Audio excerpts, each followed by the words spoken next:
9 বছর আগে অর্থাৎ 2015 সালে সিনেমার পর্দায় হইচই ফেলে দিয়েছিল দক্ষিণী পরিচালক এস রাজামৌলির বাহুবলী। প্রথম পর্বে বাহুবলীকে কাটাপ্পা কেন মারল তা জানতে 2 বছর ধরে পুরো বিশ্বজুড়ে নানা প্রশ্ন। শেষমেশ এই ছবির দ্বিতীয় পর্বে প্রশ্নের উত্তর দিলেন পরিচালক।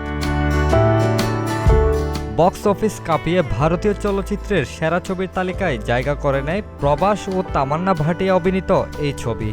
এবার নতুন রূপে ফের বাহুবলীকে নিয়ে আসছেন পরিচালক। সোশ্যাল মিডিয়াতে অনুরাগীদের সঙ্গে এই খবরই শেয়ার করলেন রাজামৌলি।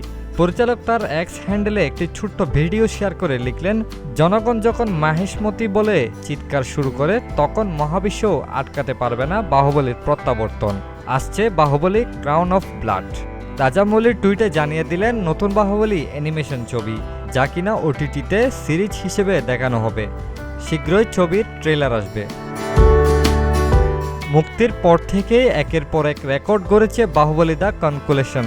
কখনো সর্বাধিক স্ক্রিনের সংখ্যা তো কখনো ছবির বক্স অফিস কালেকশন, সবকিছুতেই ভারতীয় ছবিকে এক নতুন পথ দেখিয়েছে এই ছবি।